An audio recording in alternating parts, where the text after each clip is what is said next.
this guy and that company, I won't say the names, they boost the streams and they boost the sales. The industry allows for fake sales and fake streams to count, but my real sales of real people aren't allowed because I incentivize my fans to buy an album. How many faking they streams and getting them placed from machines? The music industry is one of the most lucrative yet cold-hearted businesses. Atlanta rapper Russ, who was previously signed to a major label, called out Billboards for stealing 4,000 of his real album sales from his new album, Santiago. Russ called out Billboards for inflating chart positions using fake data verified by their own company, Luminate. For context, Russ used to be signed to Columbia Records, a major label, which he left in 2020, and he's excelled as an independent artist ever since. He understood the business model that major labels practice, using a $1 million line of credit, which is a loan, to sign an artist, and the label must recoup on that money from the artist's album sales before the artist gets any real taste of their own money, which puts artists in a never-ending cycle to break even on the label's investment. Russ was upset, considering he invested all this money and resources to promote this album, doing a whole album rollout because he's an independent artist and Billboards won't acknowledge him. Billboard and Luminate took away another 4,000 of my real sales over the weekend, making that 10,000 sales total they took away from me, while allowing major labels to fake their streams and sales and do monopolistic merch bundles. Only major labels are allowed to do merch bundles because the only approved vendor is a major label vendor. These numbers and charts are made up. The impact, however, is not. Shout out to the fans. The music industry is a pay-to-win business. Like everything in the music industry, there are multiple parent companies that own smaller entities under the same conglomerate. Billboard and Luminate are literally in bed together like a married couple would be. One company, PMC, Pets Media Corporations, is a parent company of multiple media brands, particularly Billboard's, the universal charting position entity, and Luminate, the sole company that verifies the data for all the billboards. So hold on. The same company that verifies the data generated is owned by a bigger company that can manipulate and inflate streaming numbers that influence charting positions and first week sales? It's very coincidental that Billboard Music brought back bundles right before Travis Scott released Utopia, and very convenient how it's only applicable if you're signed to a major label. A bundle simply includes a t-shirt or a poster being sold with a physical copy of an album, which in our day and age is probably a CD or a vinyl record. Bundles in a sense were a cheat code, because the rarity of the t-shirt and merch associated with the project inclined fans to buy the bundle, overpowering their natural desire to buy the album to support the artist. Bundles were eliminated for the past couple of years, because out of desperation of high sales, artists were putting out any and everything in a bundle, such as concert tickets and merch, in attempts to boost sales numbers.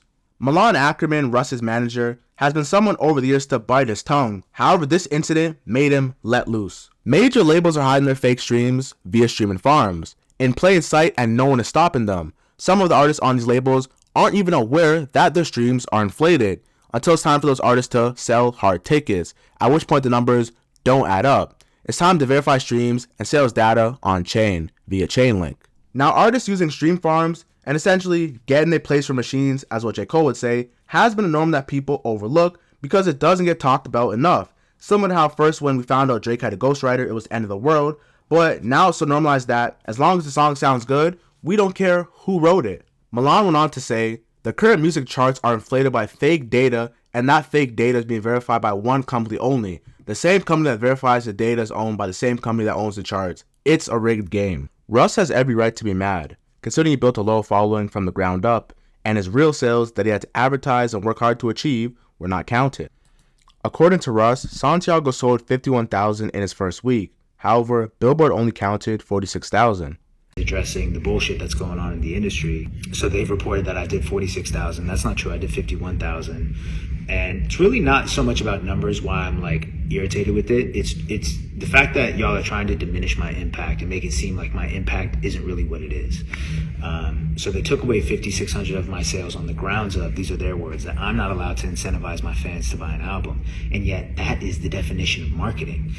And what's strange about that is they allow merch bundles, but they only allow merch bundles if you use the one and only approved vendor, which is a major label vendor. So you can only do merch bundles, which is incentive to buy an album if you're a major label artist. So that's corrupt in and of itself. They also, and you guys all know, anyone in the industry watching this, you know this guy and that company, I won't say the names, but they boost the streams and they boost the sales. The industry allows for fake sales and fake streams to count, but my real sales of real people aren't allowed because I incentivize my fans to buy an album. Now, if you remember, less than 10 months ago, Don Tolliver and Atlantic Records got exposed because he had bought fake YouTube video views and comments on his new single, Do It Right. Now the comments were strictly a bunch of emojis and random words that look like cheap European bots they bought on a website. Faking the streams on an album is way easier than you may think. As album streams are calculated, they're brought back to Illuminate to review to potentially exaggerate and inflate the numbers. Then Billboard releases the first week sales and charting positions to the general public. It should be no surprise that artists who are indie are having the most problems with these higher up streaming services, which are sponsored by major labels' budgets. Russ went on to say, I dedicated my life to music and spreading a message, and corrupt corporations are stealing and sabotaging from me, and I'm supposed to shut up because overall my life is good? Man, LMAO. Y'all can tuck your tail if you want, I'm not. I'm speaking up for artists who can't. Being independent requires you to have a more creative approach because you'll never match the budget of a major label. Now, West Coast rapper Nipsey Hussle is someone who dominated the independent game. And with Nipsey being such a staple in his community, he was viewed as more than a rapper and as an activist. In 2015, Nipsey released an exclusive mixtape to which he priced at $1,000, only producing 60 copies. Now, to the average Nipsey fan, this turned him away. But to the hardcore Nipsey fans, it forced them to engage with Nipsey even more and appreciate his work as an artist. Now, when you're independent, you have to be way more creative with how you market your stuff and how you interact with your fans. You will never match the streaming numbers because you don't have more money. And you have to really find a way how you can make more money, keep more money in your pocket. Because streaming is one of the worst ways to make money in the industry, even though it is the most primary source of income. Because the streaming numbers, now Spotify and all these DSPs are built today, just strips you from everything that you're supposed to get. Being independent is only really cool for the artists when they actually have leverage, which Russ indeed does have.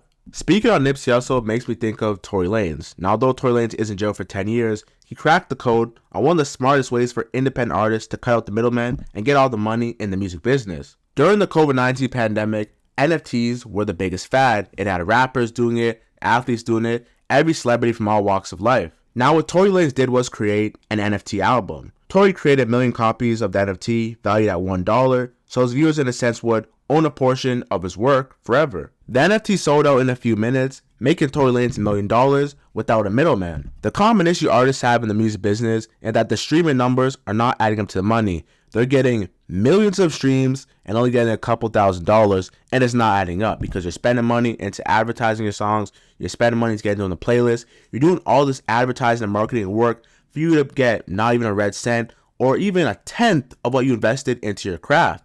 Now, Tory Lanez was smart enough to acknowledge that after he left Interscope Records, he had to do things his own way. And similar to Russ when he left Columbia, he said, hey, I gotta be different, I have to have a good album rollout. And Tory said, I have to be different and I have to have some NFTs and basically have a different type of idea that could transcend you to the higher level. Russ and his management made a very good point calling out artists who are signed to major labels but can barely sell hardcore ticket sales. Recently, artists like Lil Baby and Moneybagg Yo were forced to cancel multiple shows because of low ticket sales. Now, I feel like throughout the pandemic of people streaming, the same people who stream your songs are the same people who are going to go and spend money for you to sit and watch. And that's just point blank, period. However, with the social media, the TikTok, the inflated numbers, people's egos really that big. And a lot of time people go out and perform. The show is just regular, them walking back and forth, making all this noise on the stage, couple shout outs in the song. Like, it's really not worth how much these ticket prices are for artists like them. Like, if you're a Drake or Beyonce, you have a full on performance, you have the set change, you have a lot of stuff going on. You basically have, the different audios, you have a walkthrough like how Drake does in his All Abroad tour. He's walking in from the stadium, or Beyonce has a bunch of wardrobe changes or like the set changes of the show. If you're doing all of that, then it's very much worth it. However, these street rappers are just like saying the same mumbo jumbo lyrics about sliding on ops, killing people, effing people's women. They are not adding any value or creating so much of a persona experience to be charging this much. Russ is usually such a positive and upbeat guy, so when he speaks, you listen.